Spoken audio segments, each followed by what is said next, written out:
어릴 때 별명 혹시 기억하시나요? 저는 어릴 때 별명이 순이, 순둥이라고 해서 순이라고 친구들이 매일 놀렸던 기억이 나요. 저는 참 그 별명이 너무 촌스럽기도 하고 그래서 생각하기 싫은 별명이었는데 요즘 세상에는 그 별명을 가진 게 어떻게 보면 참 희귀한 거구나 느낄 때가 있네요. 어려서부터 저는 엄한 부모님 밑에서 자라와서 그런지 늘 위축되어 살았습니다. 시험 점수를 못 받으면 동생이랑 저는 그날 하루 종일 밥도 못 먹고 공부를 해야 했고, 그렇게 집에서 벗어나고자 했던 저는 악착같이 공부해 서울 명문대에 입학을 했습니다. 그 뒤로 집에서 나와 기숙사 생활을 했어요. 저희 집은 지방이라 통하기 어려워 제가 서울로 대학을 가고 싶었던 이유 중에 하나가 바로 저희 집 때문도 있어요. 그렇게 대학 생활을 하면서 저는 정말 이런 게 행복이었나 싶을 정도로 자유로운 생활이 너무나 행복했어요. 친구들과 밤새서 공부하는 것도 좋고 시험을 조금 못 봐도 누가 뭐라 할 사람이 없고 늦잠도 잘 수 있고 먹고 싶은 것도 친구들과 함께 먹을 수 있어 타임머신이 있다면 어떤 시간으로 돌아가고 싶냐고 묻는다면 저는 자신 있게 대학생활이라고 할 수 있을 정도였어요. 근데 그 대학 생활에서 저를 더 행복하게 해주었던 건 바로 남자친구였어요. 남자친구는 저랑 함께 입학한 동기로 처음에는 친한 친구였다 어느샌가 서로가 마음이 생겨 연애하게 된 케이스로 남자친구가 군대 갔을 때도 기다려줄 정도로 저희 사랑은 돈독했죠. 남자친구는 근데 저보다 더 힘들게 살아와서 제가 더 지켜주고 싶은 사람이었어요. 부모님이 사이가 안 좋아 대학생활 때 이혼하시고 남자친구는 그 뒤로 집을 나와 혼자 산다고 했었거든요. 그래서 제가 밥이나 반찬도 가서 많이 해주고 서로 가족처럼 의지하고 대학생활을 보냈습니다. 그렇게 함께 20대를 보내고 30대에 우리는 더욱 견고해진 사이로 서로 원했던 곳에 취업을 했고 안정적으로 연애를 했습니다. 남자친구가 자취를 하는데 자취방에서 자주 가서 며칠씩 있다 오고 하니까 갑자기 남자친구가 저보고 한 번은 우리 그냥 같이 살까? 라고 물어보는 거예요. 그래서 제가 지금 프로포즈야? 라고 물으니 정말 반지를 준비했더라고요. 내 인생에 결혼이 있을까 싶었는데 프로포즈를 막상 받으니 정말 몽글몽글한 마음이었습니다. 서로 나이도 찬지라 저희 집에 먼저 인사를 드리기로 해 처음 부모님을 정말 오랜만에 뵈러 갔던 날 저희 부모님은 예전에 알던 부모님이 아니셨어요. 많이 변하신 모습에 내가 너무 못되게 엄마 아빠한테 굴었구나 그때 느꼈습니다. 엄마 아빠는 인사시킨 남자친구를 너무나 좋아하셨고 그 뒤로 남자친구네 집에도 인사 가기로 했어요. 남자친구 또한 집과 사이가 안 좋은지라 처음에는 그냥 간소하게 결혼을 원했지만 저희 부모님이 그렇게 하면 나중에 후회한다고 꼭 인사드리라고 당부하셔서 과일 바구니를 들고 남자친구네 아버님을 뵈러 갔죠. 뵈러 간 날 저는 정말 깜짝 놀라고 말았어요. TV에서만 보던 인테리어 집이 제 눈앞에 있더라고요. 남자친구가 맨날 친구들한테 얻어먹고 되게 짠돌이었는데 알고 봤더니 아빠가 사업체 몇 개 운영을 하고 있더라고요. 저는 작은 사업인 것보다 했는데 생각보다 굉장히 큰 회사였나 봐요. 가서 인사를 드리는데 식은땀이 줄줄 나더라고요. 남자친구는 식사 내내 시큰둥했지만 아버님은 굉장히 좋아하시는 것 같았어요.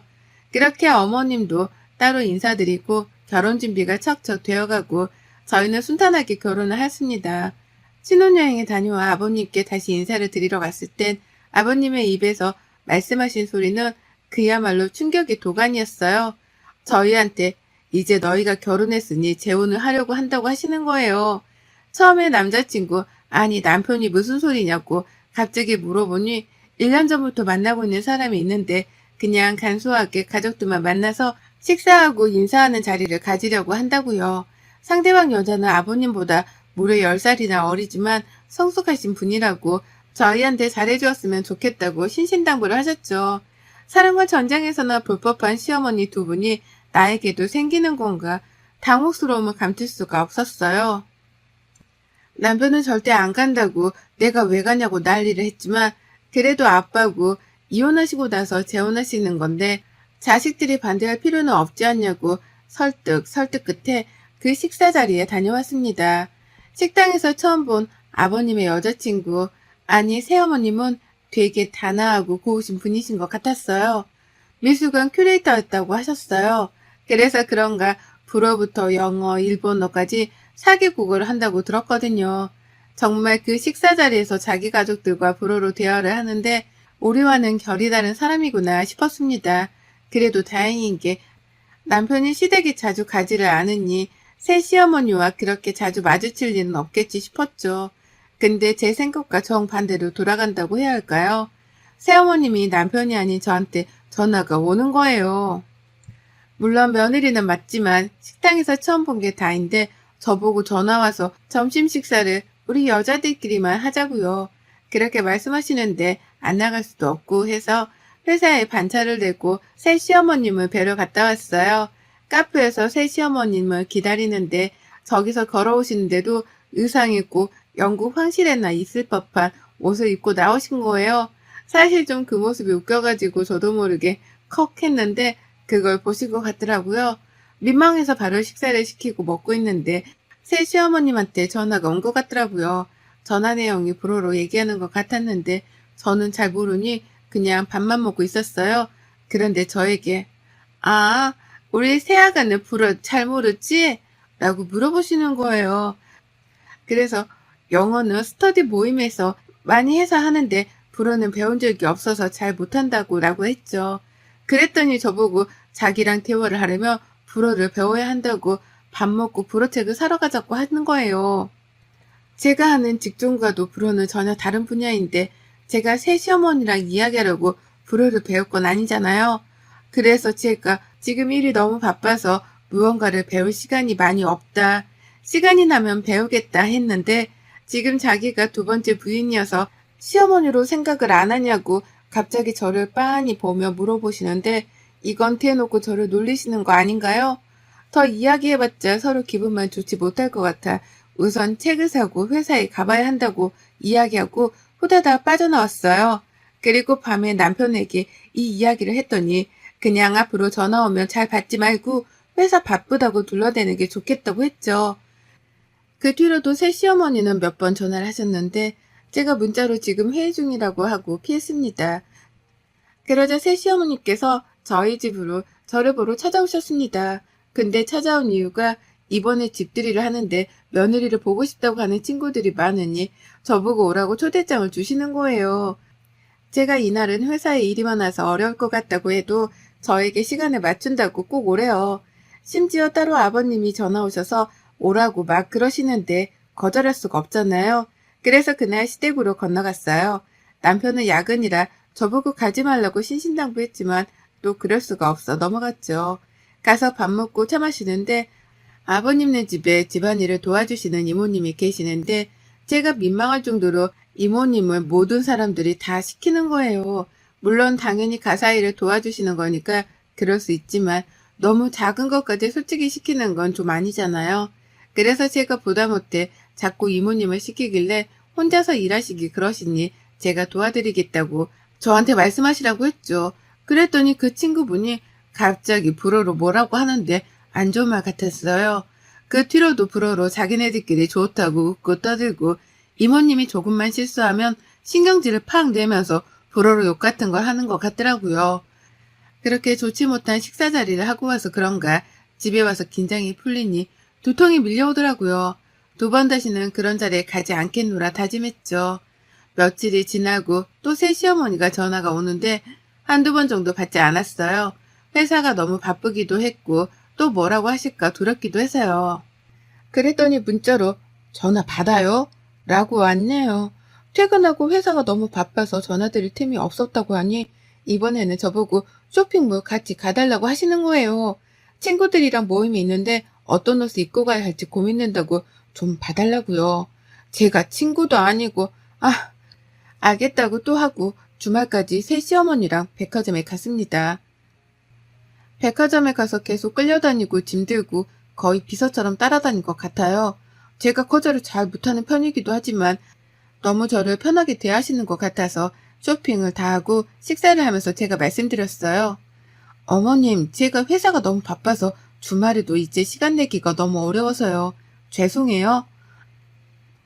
라고 말씀드리니 저보고 한 달 월급이 얼마냐고 물으시는 거예요.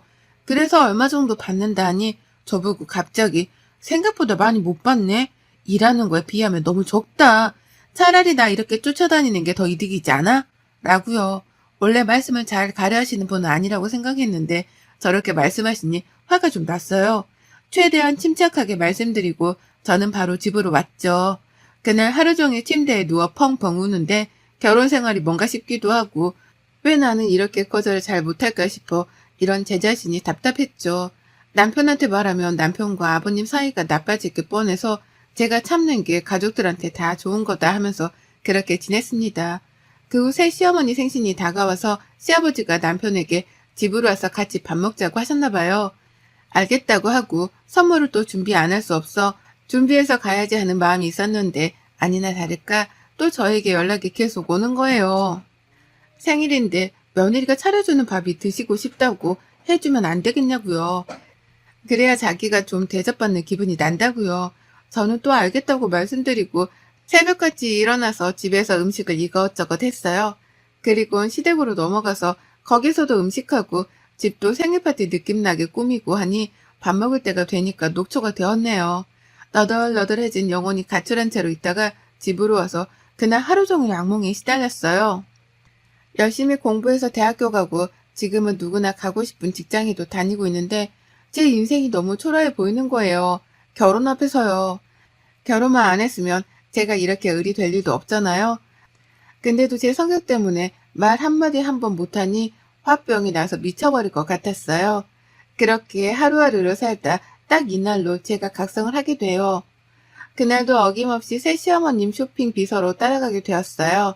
따라다니다 보니 저번에 친정 부모님이 낡은 운동화를 두 분 다 신고 계시는 게 생각나서 백화점 간 김에 하나 사드리고 싶었어요. 그래서 사드리려고 저도 이것저것 좀 보는데 왜? 살려고? 이러시는 거예요. 그래서 부모님이 운동화가 낡아서 하나 사드리고 싶어서요. 라고 하니 저보고 새 시어머니가 갑자기 깔깔 웃으면서 여기 운동화 한 컬레에 얼만 줄 알아? 제가 브랜드를 잘 모르기도 하고 다 그게 그 제품 같아서 한 20만 원 정도 하나요? 라고 했어요.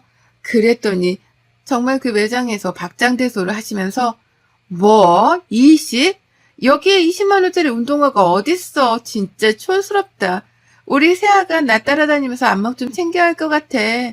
라고 하는데 옆에 있던 직원은 저를 보며 웃음을 참는데 제 얼굴이 정말 새빨간 토마토처럼 붉어지는 거예요. 그리고선 갑자기 남자 운동화, 여자 운동화 한 컬레씩 고르더니 직원에게 이거 계산해줘. 우리 사돈댁이 이런 운동화 한 번도 못 신어본 것 같아. 진짜 안타까워서 내가 참 이럴 때 또 내가 하나 사줘야 되지 않겠어? 네, 사모님 50대 분들한테 굉장히 인기 있는 모델이랍니다. 라고 하고 저보고 가져다 드리려고 하시더군요. 그 운동화를 집에 와서 보는데 참 제가 많이 비참해져 보였습니다. 그냥 제가 살아온 날들이 최선을 다했다고 생각했는데 저는 브랜드의 운동화가 얼마인지도 잘 모르고 새 시어머니가 사는 세상과 제가 사는 세상이 너무나 달라서 더 초라하게만 느껴졌던 것 같아요. 사실 알고는 있었습니다. 새 시어머니는 일부러 제 앞에서 자기를 보여주고 싶어 제가 못 알아듣는 불어를 하고 백화점에 데려가 네가 나 아니면 이런 데 와보겠니? 이런 느낌으로 저를 무시하고 너는 나보다 밑이야. 이런 식의 느낌으로 저를 대하는 것을요.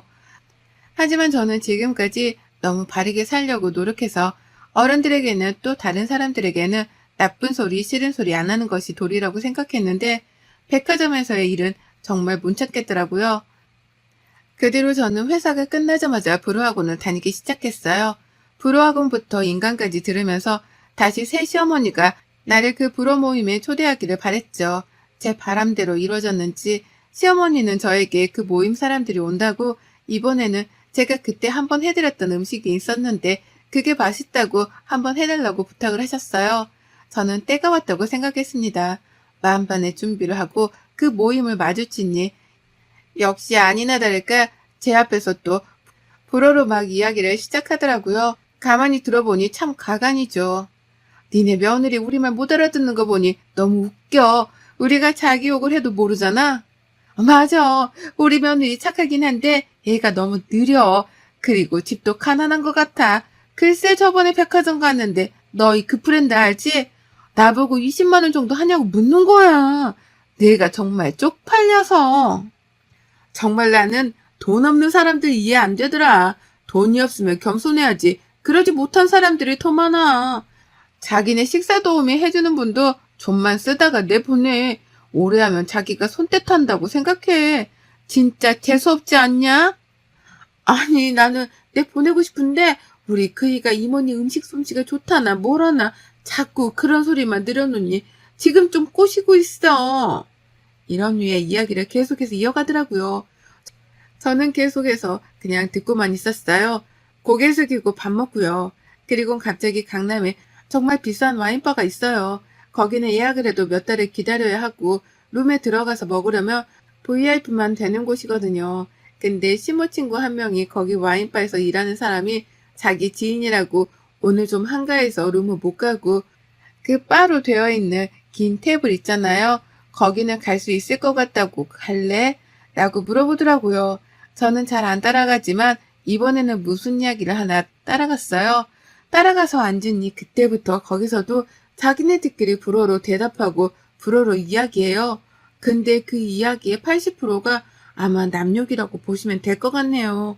근데 와인을 따라주다 와인이 좀 손에 흘렸는데 직원이 실수한 건 맞지만 갑자기 새 시어머니가 와인잔을 바닥에 쾅 하고 던지는 거예요. 그러면서 불어로 이야기를 하는데 안 통하는지 한국말로 막 따지더라고요. 그랬더니 그 매니저가 와서 죄송하다고 다른 와인으로 바꿔드리겠다고 새롭게 와인을 가지고 와서 먹는데 그때 시어머니가 한 말이 아직도 안 잊혀져요. 쟤네는 멍청해서 내가 일부러 깬지도 모를 거야. 솔직히 저 와인 맛이 별로라 다른 거 먹고 싶었는데 2개 다 지불할 필요 없으니 하나는 깨트리면 우리가 돈 안 내도 되잖아? 저 와인 한 병에 얼만데 맛있게 먹는 게 좋지. 그러니 일부러 와인잔을 깨고 새로운 와인을 받으려는 수작이었습니다. 참 보고 있는 내내 웃겨가지고 있는데 누군가 저를 툭툭 치더라고요. 너 민정이 아니니? 결혼식 때 보고 안 그래도 어제 너희 아빠랑 네 얘기했는데 여기서 딱 만나네. 아빠 오랜 친구분이셨어요. 저도 너무 반가워 인사를 하니 매니저들부터 다 저를 쳐다보았죠. 그렇게 인사를 드리고 다시 앉는데 저보고 시모가 누구냐고 묻더군요. 아빠 친구분이시라고 룸 가고 싶으면 매니저한테 얘기한다고 하니 들어가실래요? 라고 하니 무슨 말도 안 되는 이야기를 하냐면서 비웃는 거예요. 더 이상은 안 될 것 같아 저도 불어로 얘기했어요. 그랬더니 정말 시어머니부터 그 친구들까지도 저를 빤하게 쳐다보더라고요. 아랑곳하지 않고 불어로 정말 다양하고 많은 문장과 단어를 써서 이야기를 했어요. 그 이야기는 니네가 불어를 하는 거 발음도 틀리는데 어디서 자꾸 불어로 사람 무시하려고 하냐고 라고 하니 다들 어버버 하더라고요. 저보고 너 가난한 집 딸 아니었냐면서 그러길래 불어는 진짜 몰랐고 배운 거다. 어떤 이야기를 하는지 궁금했다고 했죠. 그리고 저는 가난하다고 말한 적 없다. 혼자서 그렇게 생각하신 거지. 라고 했더니 시모가 아무 말도 못하더라고요.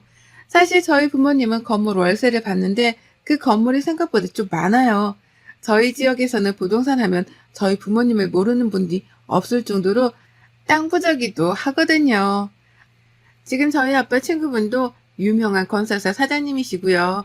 시모는 그때부터 저에게 알랑방구를 끼며 이야기하길래 불어로 시모가 좋아하는 와인을 따라드리면서 똑같이 말했어요. 어머님 저번에 통화 내용 들어보니 어머님네 쫄딱 망한 것 같은데 아버님 아세요? 제가 말씀을 안 드리려고 했는데 이왕 이렇게 된 거 제가 직접 말씀드리려고요. 사치가 너무 심하셔서 그런 것 같은데 이제 쇼핑 못하고 와인 못 드셔서 어떡해요? 그리고 지금 여기서는 제가 계산할 테니 걱정하지 마세요. 한 푼이라도 아끼셔야죠. 곧 아버님과 헤어질 수도 있을 테니요. 라고 하고 계산하고 나왔어요. 저번에 어머님이 불어로 통화하는 내용을 들어보니 일부러 제 앞이라 그런 것 같은데 동생이 보증을 잘못 써가지고 가지고 있는 재산 모두가 넘어갈 것 같더라고요. 아버님은 모르시고요. 근데 제가 나오기 전에 식탁에 서류 두고 왔어요. 순하기만 했던 제가 눈에는 눈, 이에는 이, 돈으로 무시하는 자 돈으로 갚아주겠다 하는 마음으로 진짜 처음으로 대응을 해보았습니다. 그 뒤로 어머님은 집에서 쫓겨나셨어요. 알고 봤더니 아버님 카드로 정말 많이 긁고 다니고 집에 사실 땡전 한 푼도 없는 무늬만 공주였던 거죠. 알맹이는 거지고요. 근데 그렇게 제 앞에서 자랑을 해대니 저는 얼마나 가소로웠겠어요. 참느라 사실 힘들었네요. 저희 부모님은 돈을 정말 많이 버시더라도 저에게 늘 사람은 검소해야 한다고 알려주셨거든요. 그래서 백화점 가서 옷이나 신발, 가방 이런 것 등에 전혀 관심도 없으시고 저도 마찬가지로 그렇게 살았는데 시모를 보니 제가 참 작아졌어요. 검소하게 사는 거라고 배웠는데 돈은 쓰라고 있는 건가? 제 신념이 무너질 뻔했거든요. 근데 그 신념을 잘 지켜 오늘 꼭 쓰기 위해 있었던 것 같습니다. 사람은 겉모습이 또 보이는 모습이 전부가 다가 아니라는 거 꼭 그 시모가 알았으면 좋겠네요. 여러분의 생각은 댓글로 남겨주세요. 오늘도 시청해 주셔서 정말 감사합니다.